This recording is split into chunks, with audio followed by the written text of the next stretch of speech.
Imagine a situation where Lisk Zeal Cunningham is without his friends for a time being. So he wanders into a facility only to find that Andromeda and Christopher are having their minds brainwashed by machine helmets and have what seems to be digital blue eyes in their sockets. Now, granted, Christopher already has blue eyes, but now they are A10, and Andromeda's black glistening eyes are also A10 the exact same style. And then Boyd and Opal are chained and handcuffed, beaten to a pulp, and almost bleeding to death on the other side of the room. And Lisk goes there thinking that his friends aren't actually there. But when he sees all four of them like that, two by two, he goes, "What the fuck?" And then he gets knocked out immediately by an unknown source. So what I mean by truth bullying isn't so much that I don't have the same opinion or advice as other people. It's not that I'm only unique or that I'm only relatable. My thing with truth bullying is that if truth doesn't exist, then why is it that I share the same opinion and advice as you and you're still going to screw me over? Like, I don't have to share the same opinion as Makina. I don't have to share the same opinion as Karen, okay? If there are ways that we make our own ends meet and the convictions don't seem moral or right or ethical, that has to suck eventually. Because people aren't actually only going to be inherently evil boned, okay? We only have one evil bone in our body. A lot of it comes down to like how someone will actually do the wrong thing. You'll lead with the convictions in the meantime, but here's a really interesting habit, how to find out that they're actually wrongdoing or evil oriented. You have to follow. There's a way to find out in like 3 minutes or less, kind of like Digibro style, Trixie the Golden Witch style. You know how Digibro is able to find out how an anime sucks in the first episode? It's the same deal. It's not judgment, it's not perception, it's not poor observation. It is actually laced in a lot of layers of truth, with or without existing. What Digibro does with an anime is that he looks at the anime at its core foundations. Not so much from an United States of America perspective, but universally speaking. Is it humanitarian as a moral fag, or is it humanitarian because it knows what it means to be teaching children at a very young age with this agreed parental guidance medium what it'll actually do for it? Now, people throw a lot of shade on South Park, Coffin India Lele, Sugar Lane, a lot of these projects, Zone Archive, for promoting pornography and sex in a way that a lot of the NoFap student touch movement does not support. But at the same time, is Lucid right about preventing people from being tracked? He's not. I'm a very awkward anarchist. I'm not private. My way of being an agarist class theorist is to exploit and dox other people's truths in order to set them free.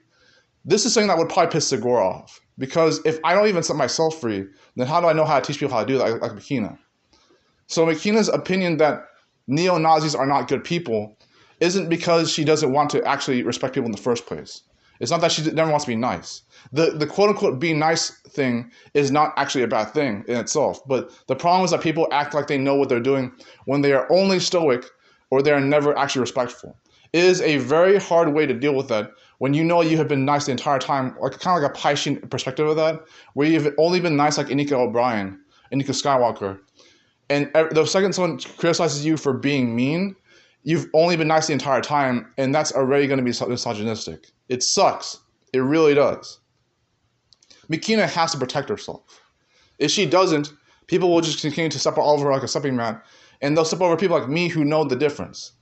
Because my wisdom will be my own crutch. My ignorance is my own bliss because my own curse of high IQ will already screw me over.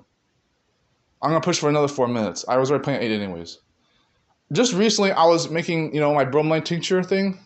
I learned this from, whatever I thought I knew about the death jab and the narrative from COVID-19 coronavirus age, then I was already going to go with that. That same knowledge was applied to however I dealt with anti-cancer in the first place. In this regard, I ended up becoming a lot more like Sanji than I realized. Kind of like the Joe Guerrero, like the Joe Guerrero from Hamilton, kind of esque Sanji, okay? That kind of asshole intellectual, where the Garrett Fuller Advent Futurist version of that as well. I'd rather not compare John Michael to that anyways, but it's a little different. Let alone for my older brother, from the Cashman family, our immediate family at least. Sanji is known for cooking and potentially being a musician in the One Piece anime, but does he actually want to be an asshole? Of course not. So people who actually care about Sanji in that anime know what his tragedy is. He's already, in the same way that Lisk does martial arts magic, There's a truth to like how his own spirituality is leading him there. Because when Lisk uses martial arts magic in the meantime, he's not abusing every single situation. By the way, in that situation, the first time that Lisk gets caught by the A10 Neo Nazis, he is telling them, you know, you may think that life is unfair, but it's actually fair. And the Neo Nazis get pissed off at Lisk for saying this because they tell him life is unfair. Your friends are in a situation they can't escape. They're trapped. And this is what Lisk will tell them. Andromeda had made a choice that he didn't understand any better about. Lisk, like Christopher, made a choice on something that he did know better about, but he still didn't have to know all the things that he wouldn't have to in the meantime. So compared to even Andromeda, Christopher actually did have a level head about how to deal with the situation, and he was still compromised by his own fears by giving up too soon, even in a mind control situation. Boyd, however, can pick locks, and that's how he escapes the handcuffs in the meantime. Opal has a lot of inner strength and outer strength, in addition to anger issues, ADHD style. Opal and Boyd break out of their chains, the second Lisk says that. And then they are able to help Andromeda and Christopher escape their own mind control helmets and escape with the A10 in mind, okay? Truth bullying is going to get compromised for a lot of different reasons. I'm already the kind of person who will back up David Maslark's Real Project, the research artificial intelligence and human teamwork research paper thing that he does for like since 2007, right? And what truth to that steering consciousness there could it be? Because even to my own rapid thinking, I'm not going to act like I don't know what I'm doing. I'm literally in my cousin's like room talking about this idea as if I know what I'm doing. I played her acoustic guitar this whole time, thinking that I could never get the limited edition Gretsch again. That I was meaning to give to Makina, breaking that 6th string, let alone meant to breaking her own 6th string. I even have a Stratocaster downstairs I bought like a week ago. Guys, it's not your fault. It's not your fault. If someone accuses you of being bipolar and you're not actually bipolar, it's not your fault. If someone tells you, you know, you're a waste of time because you don't even want to talk to us, it's not your fault. It's not your fault if you know something that doesn't get to be known in the meantime because no one believes you. This is how weird your wisdom communication will get. If no one believes you for the test of time and then they still believe you in the long run, it's not your fault. What Mark Manson says about it not being your fault, being your problem, even if he's wrong about that, he's still trying to help you, okay? Mark Manson isn't Charles Manson. And even Charles Manson has a tragedy, right? Because a strict vast majority of people hate on Charles Manson, especially when he did get executed. And they don't even know anything about his tragedy. Like guiding the murders, causing murders, they don't know what they're talking about.